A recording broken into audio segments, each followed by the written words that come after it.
Crimea is one of the most unique and beautiful regions in the world. Located on the northern shore of the Black Sea, like a jewel between East and West, where Europe and Asia intertwine in a unique fusion of cultures and civilizations.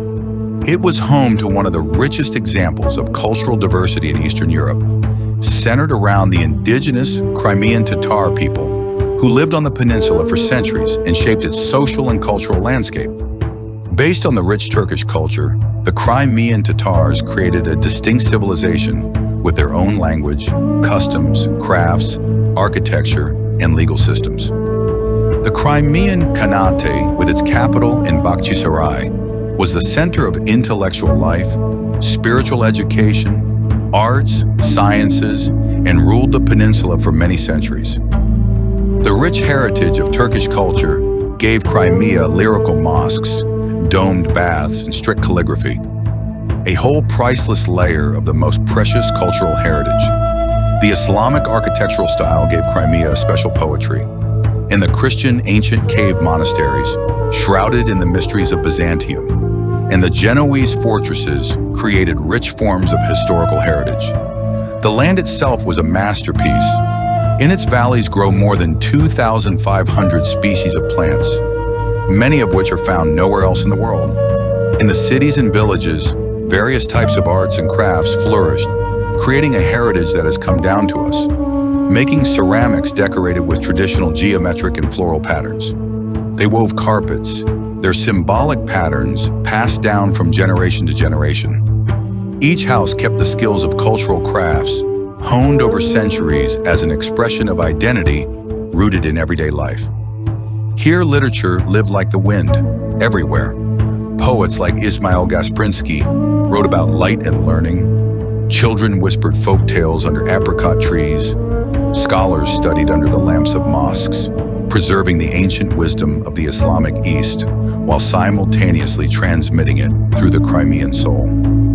This cultural harmony was not accidental. Crimea flourished at the crossroads of civilizations, like an open palm of the Mediterranean. And even now, if you walk along the ancient roads of Crimea, if you run your fingers along the old stone walls, you can hear them, the voices of hundreds of thousands of people, whispering verses of civilization that will tell the stories of those who lived here, loved, dreamed, met the dawns, and forever remained lying on this earth. These voices are the history of a people who over the past 100 years were almost completely destroyed, but were reborn again and again. This is the history of the struggle for survival. Part of it has already gone into eternity, but it has forever remained recorded by the stars in the sky above the Black Sea.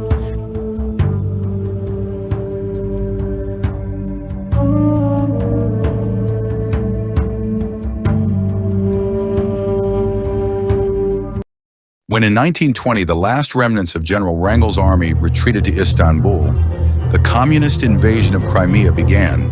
The era of harmony and flourishing of art suddenly ended. Poetry fell silent.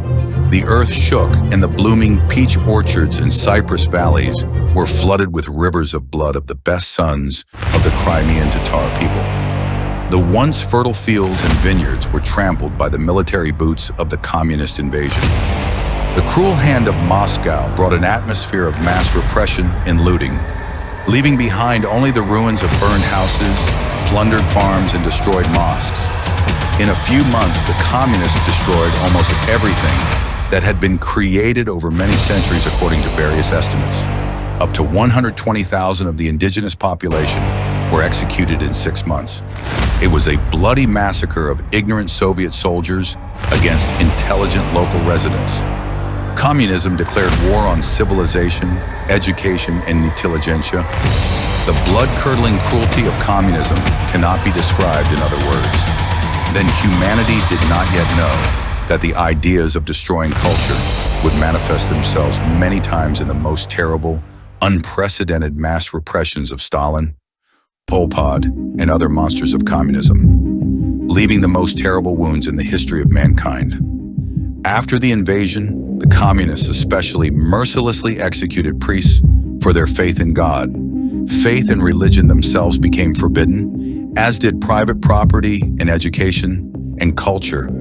Any educated person, be it a doctor, writer, teacher, mullah, became an outcast. Moscow brought the ideology of mass extermination of traditions and the destruction of national culture and unity. After more than 100,000 of the most educated people had died, mosques had been destroyed and culture had been crushed. An atmosphere of mass fear had reigned in Crimea. Thus, the Moscow rulers decided to destroy the people by destroying shrines, destroying cultural heritage. After seizing Crimea and destroying palaces and mosques, schools and private property in general, the communists began to destroy nature itself. In 1920, Crimea was still a flourishing land, where fertile lands and vineyards were accompanied by abundance and prosperity. Before the arrival of the communists, Crimea was famous for its gardens and vineyards, where there were almost 250,000 grapevines. These fertile lands with high yields provided prosperity for the local population. With the arrival of Soviet power, the policy of collectivization began. A tax on fruit trees and vineyards was introduced, which forced peasants to massively cut down their gardens in order to avoid exorbitant taxes. As a result, by 1950, the area of gardens had decreased by 6,000 hectares. The grain yield in Crimea had fallen almost fourfold, and the number of livestock had decreased tens of times. Soviet policy in Crimea led to the complete destruction of agriculture, which was followed in subsequent years by the famine of 1921 to 1923, which took the lives of more than 200,000 people. Thus, the number of the indigenous population decreased by almost a third. Gardens of Ghosts. In 1932, a boy returned to the home of his childhood. He was 12 when the famine began. Now he is 23. His mother and 2 sisters had died. Only he and the garden remained. This garden still remembered them as his sisters played, drank tea, and dreamed of a future and a place. The apricot trees were still blooming, and under one of them, in the shade, the boy buried a stone. He carved one word in the Crimean Tatar language on it: Unutma, do not forget. There were tens of thousands of such children all over Crimea. Each family had its own grief. Their fathers, grandfathers, sisters were killed or starved to death. The younger generation remembered everything. The crimes of communism were fresh in the memory of every Crimean. The Tatars remembered the merciless hand of Moscow.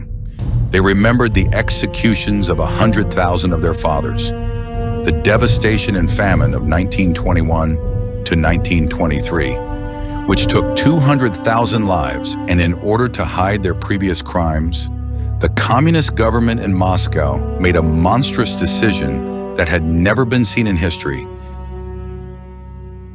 Early in the morning of May 18, 1944, the lives of the Crimean Tatars were torn out by the roots. By order of Stalin, all Crimean Tatars were to be deported within 3 days. They were given so little time to pack that they did not have time to take the unbaked bread out of the ovens. Without allowing them to take any valuables with them, only a little food, in an instant the entire nation was robbed and doomed. In a few days, 250,000 Crimean Tatars were forcibly evicted from their homes and deported from Crimea. The total number of deported Crimean Tatars reached 238,000, 110,000 of whom died mainly in the following weeks in the cattle cars in which they were transported. Those who died of suffocation and dehydration were thrown from the cars onto the rails. On the way from Crimea to Siberia, the railway was strewn with bodies that remained there forever in unmarked graves. The deportation was not just an act of forced displacement, it was an act of genocide. Almost half of the deportees died of hunger, disease, or cold during the difficult journey or in the harsh conditions of exile. Homes were confiscated, destroyed mosques were closed forever, and cemeteries were desecrated.